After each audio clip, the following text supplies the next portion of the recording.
The Delta COVID variant, China risks, inflation, and Fed tapering are making investors nervous. We expect the pandemic recovery trade to resume as inflation subsides, infection rates decline, the Fed remains dovish, and China adds more economic stimulus. The outlook for the cycle favours equities over bonds, the value factor over the growth factor, and non-US over US stocks. Hi, my name is Andrew Pease, and I'm the Global Head of Investment Strategy for Russell Investments.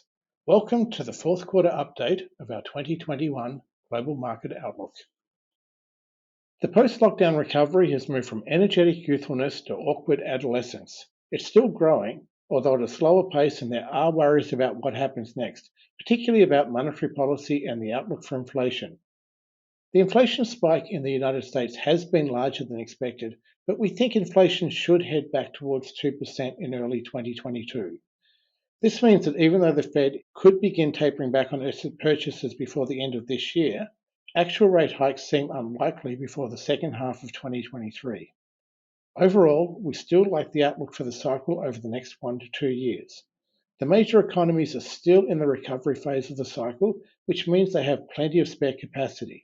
This should allow them to record above-trend growth without generating longer-term inflation problems. Another worry is the highly contagious COVID-19 Delta variant.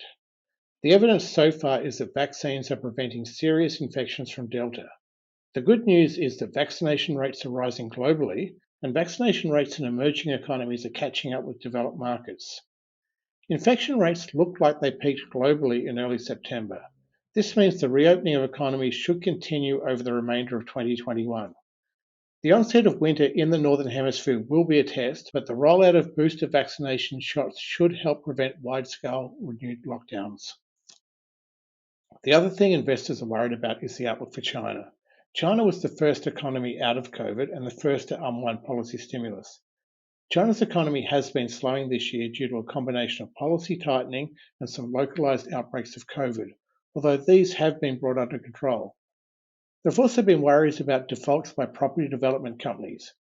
Senior officials have signaled that stimulus is on the way, and we expect that any financial stress in the property sector will be managed. We think that China's economy should improve through 2022. China policy direction and credit trends, however, will be an important watch point over coming months.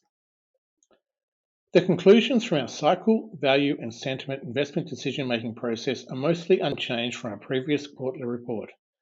Global equities are expensive, with the very expensive US market offsetting better value elsewhere. Investor sentiment was overbought earlier in the year and is now back to neutral levels.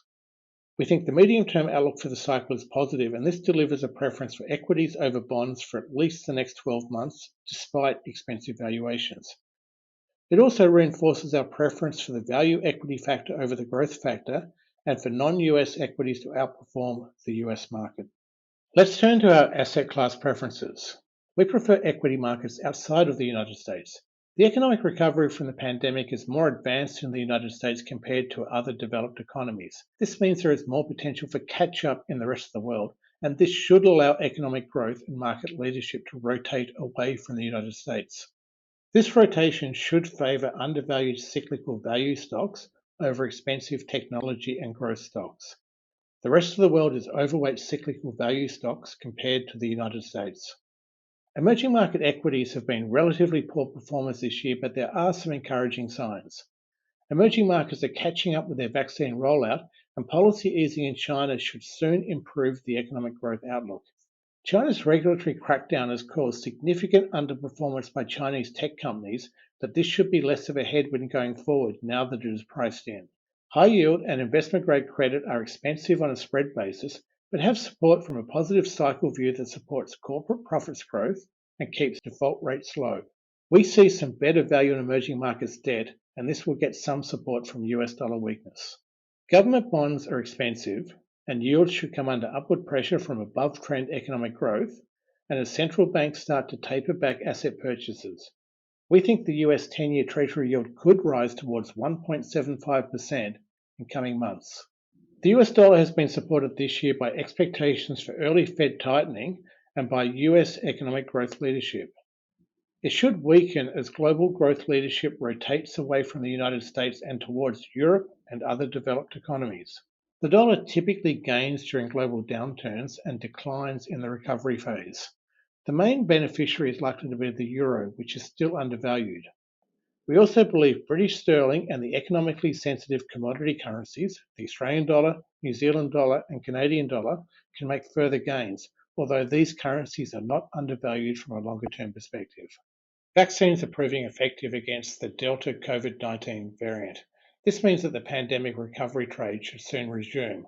This outlook favours the continued outperformance of equities over bonds.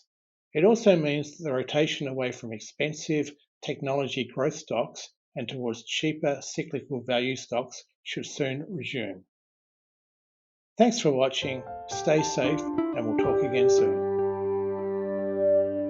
Hi, I'm Eric Risteman, Chief Investment Strategist for Russell Investments. If you like what you saw in this video and want to see more like it, please subscribe to our YouTube channel.